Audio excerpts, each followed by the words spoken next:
दोस्तों रेल विकास निगम लिमिटेड की बात करें तो स्टॉक के अंदर आज मामूली सी गिरावट देखने को मिली। अब ये गिरावट इसलिए हुई है क्योंकि बाजार में ज़बरदस्त गिरावट हुई है और इसके पीछे वजह जो है उसको समझने की कोशिश करेंगे कि इतनी भारी गिरावट क्यों हुई और क्या ये गिरावट आगे भी होने वाली है, और अगर गिरावट होगी तो क्या हमें आरवीएनएल से इस समय प्रॉफिट बुक करके निकल जाना चाहिए, क्योंकि स्टॉक तो बहुत ज़्यादा दौड़ा है। 30 रुपीज़ का स्टॉक इस समय 163 के आसपास है। तो क्या होगी आगे की रणनीति, समझने की कोशिश करेंगे इस वीडियो के माध्यम से। यहाँ पे दो बड़ी अपडेट निकल के आ रही है जिनको एक एक करके डिस्कस करेंगे। यहाँ पे जो सबसे बड़ी बात है कि रेलवे के शेयरों में ज़बरदस्त तेज़ी तो बनी है, लेकिन इस तेज़ी के बाद आगे की क्या संभावना, क्योंकि सरकार एक के बाद एक फैसले तो बहुत सारे ले रहे हैं जिसका पॉजिटिव इफेक्ट देखने को भी मिल रहा है, लेकिन लोगों को समझ में नहीं आ रहा कि क्या इतनी बड़ी तेज़ी के बाद फिर क्या गिरावट ना हो जाए, स्टॉक फिर नीचे ना आ जाए। तो इन सारी बातों को समझने की कोशिश करेंगे। दूसरी तरफ आईआरएफसी की बात करें तो बाजार में भयंकर गिरावट के बावजूद भी इसने पॉजिटिव क्लोजिंग दी है। ये इशारा है कि स्टॉक अभी भी यहाँ से दौड़ने को तैयार है। तो इन दोनों स्टॉक को अच्छे से समझेंगे, लेकिन फ्रेंड उससे पहले अगर आप पहली बार हमारे चैनल पे आए तो चैनल को सब्सक्राइब कर दीजिए, एक बेल आइकॉन दबा दीजिए ताकि जब भी नया वीडियो बने पहला नोटिफिकेशन आपको मिले। वीडियो पसंद आए तो लाइक से जरूर कीजिए। चलो फ्रेंड्स वीडियो स्टार्ट करते हैं। मैं हूँ आपका दोस्त एस बी दवे और हमारे अपने चैनल ऑनलाइन कमाई में आपका बहुत बहुत स्वागत है। सबसे पहले अगर हम बाजार की बात करें तो आज बीएसई सेंसेक्स 66,800 के स्तर पे क्लोजिंग दिए, जहाँ पे 796 पॉइंट की भारी गिरावट थी, यानी लगभग 800 पॉइंट गिरा आज बाजार।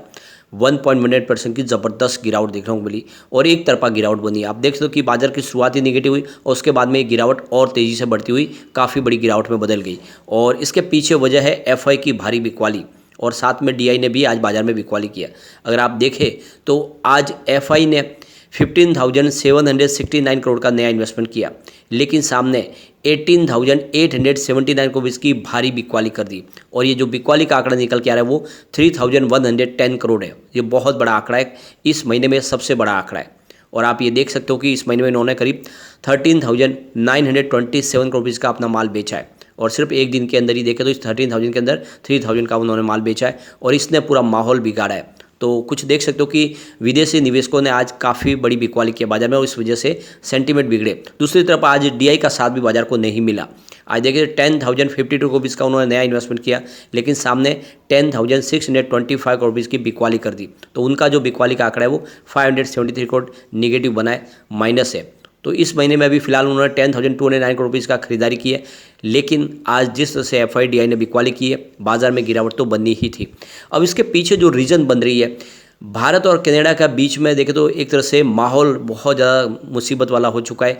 एक तरह से देखें तो यहाँ पे बाजार के लिए शुभ संकेत नहीं है, क्योंकि इस समय जिस तरह से संबंध कुछ खराब हो रहे, खटास में पड़ रहे, तो Canada pension fund investment board ने बहुत सारा इन्वेस्टमेंट किया हुआ है। करीब 1 लाख करोड़ से ज़्यादा का इन्वेस्टमेंट है इंडिया के बाज़ार में, और ऐसे में अब चिंता होने लगी अगर ये पैसे वो निकाल लेते बाज़ार से तो फिर भयंकर गिरावट और हो सकती है। इसके अलावा करीब 30 जो बड़ी इंडियन कंपनियां उनका कारोबार कनाडा में फैला हुआ है। ये करीब 40,000 करोड़ का बड़ा कारोबार है, और कुछ अगर फैसले लिए जाते हैं, कुछ संबंध खराब हो जाते हैं और ये सारा कारोबार बंद हो जाता है तो इन कंपनियों को नुकसान होगा जो इस बाजार में लिस्टेड है।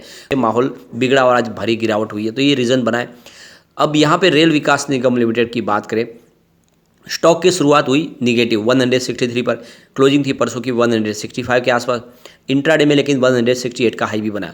यानी देख सकते हो कि इंट्राडे में स्टॉक ने एक अच्छी तेजी भी बनाई, लेकिन ऊपर के दबाव से देखें तो बाजार की गिरावट की वजह से दबाव देखने को मिला और 160 का दिन में लो बना। अंत में क्लोजिंग 163 के आसपास रही, जहाँ पे 1.03% की गिरावट देखने को मिली। तो 1% के आसपास की गिरावट है। अब यहाँ पे इसकी परफॉर्मेंस अगर आप देखें तो 12 सितंबर को स्टॉक 169 के आसपास था, 10% की भारी गिरावट हुई। 13 सितंबर की बात की स्टॉक की क्लोजिंग 166 के आसपास रही, 1.9% की गिरावट हुई। तो लगातार 12% की गिरावट 2 दिन में। लेकिन फिर 14 सितंबर को देखा तो स्टॉक ने फिर से 170 का स्तर देखा 2.5% की तेजी के साथ में। और 15 सितंबर की बात करें तो देख सकते हो कि क्लोजिंग 170 के आसपास रही, जहाँ पे 0.5% की मामूली सी गिरावट हुई। 18 सितंबर को परसों 165 के आसपास स्टॉक था, 2.8% की गिरावट हुई थी। तो देख सकते हो कि 2 दिन से गिरावट फिर से बन रही है, लेकिन उतनी बड़ी गिरावट आज नहीं है। काफ़ी ठीक लग रहा है स्टॉक, आने वाले समय फिर से एक पॉजिटिव माहौल बन सकता है, और ये तेज़ी बनी भी बहुत ज़्यादा है। आप देख ही सकते हो पिछले एक साल में देखते स्टॉक ने लगभग 4 गुना रिटर्न ज़बरदस्त, यानी 400% की बम्पर तेज़ी दी है। अब यहाँ पे एक बड़ी अपडेट निकल के आ रही है। विशाखापट्टनम से जो अपडेट निकल के आ रही है, करीब 49 नए टनल्स बनाने का प्लान चल रहा है और ये केके लाइन की जो डबलिंग लाइन को करना है, यानी जो ट्रैक है उसको डबल किया जा रहा है, उसके लिए 49 नए टनल बनाए जाएंगे। तो जैसे कि आपको पता ही होगा, आरवीएनएल टनल बनाने का काम भी करती है कंपनी। तो ये जो प्रोजेक्ट का फ़ायदा इसको मिल सकता है आने वाले समय। तो रेलवे के लिए विशाखापट्टनम की तरफ से जो बड़ी अपडेट है, ये सीधा इसका फ़ायदा देखने को मिल सकता है आरवीएनएल को। तो ये जो ट्रैक बनाया जा रहा है, इसमें देखें तो फ्रेट और ट्रांसपोर्टेशन और पैसेंजर दोनों के लिए ट्रैक होगा। तो लगातार इंडिया के अलग अलग कोनों से देखें तो इंफ्रास्ट्रक्चर के प्रोजेक्ट है जो अभी आ रहे हैं, तेज़ी से बढ़ रहे हैं, और बहुत सारे प्रोजेक्ट अभी जो डिले हुए थे उनको भी अब पटरी पे लाया जा रहा है, उनको तेज़ी से आगे बढ़ाया जा रहा है। और आप देख सकते हो कि लगातार वंदे भारत ट्रेन आने वाली है, स्लीपर वंदे भारत भी आने वाली है, जो देख सकते हो कि 2024 की शुरुआत तक आ जाएगी। और इसको आरवीएनएल और रूस की जो कंपनी है वो दोनों मिलकर बना रहे।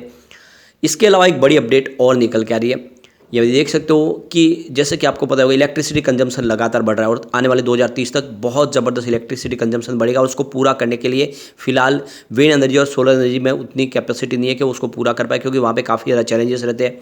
चाहे आप विंड एनर्जी हो तो हवा के बिना विंड नहीं चलती है, बिजली नहीं बन पाएगी।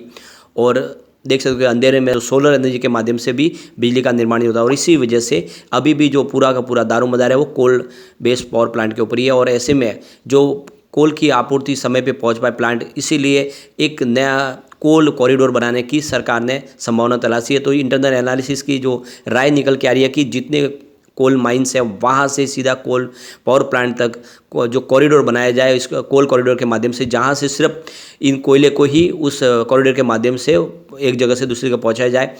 तो जैसे कि इलेक्ट्रिसिटी कंजम्पशन लगातार बढ़ रहा है, उसको पूरा करने के लिए ज़्यादा से ज़्यादा कोल की ज़रूरत है। तो समय पे कोल अपने प्लांट तक पहुंच पाए, उसके लिए अलग से कॉरिडोर बनाने की संभावना बनाई जा रही है कि ये कोल कॉरिडोर होगा और इस पर सिर्फ जो ट्रांसपोर्टेशन होगा वो कोल का ही होगा और उसी के ऊपर वो सारे के सारे ट्रेन चलेगी। तो ये काफ़ी बड़ी एक रणनीति बन रही है आने वाले समय। इससे आप समझ सकते हो कि बहुत सारे नए ट्रैक बिछाए जाएंगे और इसकी संभावना बनने लगी है। तो देख सकते हो कि आने वाले समय करीब 3000 बिलियन यूनिट तक की कोल की जरूरत पड़ेगी 2030 तक। और जिस तरह से ये ज़बरदस्त कोल की डिमांड बढ़ने वाली है, कम से कम कोल कॉरिडोर बनाया जाए जिससे आने वाले समय इस डिमांड को पूरा किया जा सके। तो समझ सकते हो कि आने वाले समय में जो मेजॉरिटी कोल एरिया है, जिसमें उड़ीसा, झारखंड, छत्तीसगढ़ शामिल है, वहाँ पे ऐसे ट्रैक बिछाए जाएंगे स्पेशल कोल कॉरिडोर के लिए, जिसके माध्यम से इन कोल को अपने प्लांट तक पहुँचाया जा सके। तो आने वाले समय में सरकार कोल कॉरिडोर भी बिछाने जा रही है और जिससे आने वाले समय में काफ़ी बड़ा खर्च होने वाला है। ऐसे में चाहे आरवीएनएल हो या आईआरएफसी, दोनों को ही बेनिफिट मिल सकता है, क्योंकि आरवीएनएल ये सारे प्रोजेक्ट कंप्लीट करती है और आईआरएफसी उनको फाइनेंस प्रोवाइड करती है। तो देख सकते हो कि आने वाले समय बहुत सारे प्रोजेक्ट है जो इस समय कम से कम 615 प्रोजेक्ट है जिनको आइडेंटिफाई किया गया, जिनको आने वाले समय कंप्लीट करना है। तो बहुत सारे प्रोजेक्ट आने वाले एसएमई सेक्टर में प्रचुर संभावना हो रही है। सारे के सारे जो शेयर है ये अभी जितने दौड़े उससे कई गुना और ज़्यादा दौड़ सकते हैं। अगर हम कंपनी के बिजनेस की बात करें, आरवीएनएल का बिजनेस बहुत तेज़ी से ग्रो कर रहा है। 2019 में जहाँ पे इनका 688 करोड़ के आसपास प्रॉफिट था, वो 2023 आते आते 1421 करोड़ के आसपास पहुँच गया और हर साल प्रॉफिट बढ़ रहा, कहीं कोई आपको रुकावट दिखाई नहीं देगी। ऐसे में ये जो आंकड़े बहुत उत्साहवर्धक है और लॉन्ग टर्म इन्वेस्टर के लिए अच्छा मौका है खरीदारी कर सके। इसका नेटवर्थ भी वैसे ही तेज़ी से बढ़ रहा है। 2019 में जहाँ पे 4396 करोड़ के आसपास था, वो 2023 में 7325 करोड़ के आसपास पहुँच गया। तो बिल्कुल लॉन्ग टर्म इन्वेस्टर के लिए मौका अच्छा है खरीदारी के लिए। शॉर्ट टर्म इन्वेस्टर चाहे तो प्रॉफिट बुक कर सकते हैं, क्योंकि बाजार में अगर गिरावट का माहौल बना तो ये स्टॉक भी नीचे आ सकते हैं, क्योंकि काफ़ी ज़्यादा दौड़ चुके हैं। अब चलते हम आईआरएफसी की तरफ। 76 पर स्टॉक की शुरुआत हुई, शुरुआत निगेटिव हुई, लेकिन जो हाई बना वो 79.45 का जबरदस्त स्टॉक दौड़ा। जो लो है इंट्राडे का वो 74 का है। तो काफ़ी बड़ा अप डाउन देखने को मिल रहा है बाजार की वजह से। आज बाजार में काफ़ी उठापटक थी और गिरावट के माहौल में ये स्टॉक भी नीचे आया, लेकिन जबरदस्त खरीदारी के दम पर स्टॉक ने पॉजिटिव क्लोजिंग दी है 77.30 पर, जहाँ पे 0.91% की तेजी देखने को मिली। तो भले ही बाजार में बड़ी गिरावट हो, लेकिन आईआरएफसी ने कमाल किया, करीब 1% की तेजी बताई है। इसकी परफॉर्मेंस अगर आप देखें तो सितंबर 12 को ये 82.80 के आसपास था, 0.23% की गिरावट हुई थी। और 13 सितंबर की बात करें, स्टॉक 78.90 के आसपास क्लोजिंग दिया, जहाँ पे 4.7% की गिरावट हुई। लेकिन 14 सितंबर को स्टॉक फिर से 81 पे पहुंच गया 3% की तेजी के साथ में। फिर 15 सितंबर को स्टॉक की क्लोजिंग 79.35 के आसपास रही, 2.3% की गिरावट हुई। और 18 सितंबर को स्टॉक 76.60 के आसपास क्लोजिंग दी, जहाँ पे 3.5% की गिरावट हुई। तो पिछले दो ट्रेडिंग सेशन में बाजार में बड़ी गिरावट नहीं हुई, लेकिन इसमें 6% के आसपास की गिरावट हुई थी।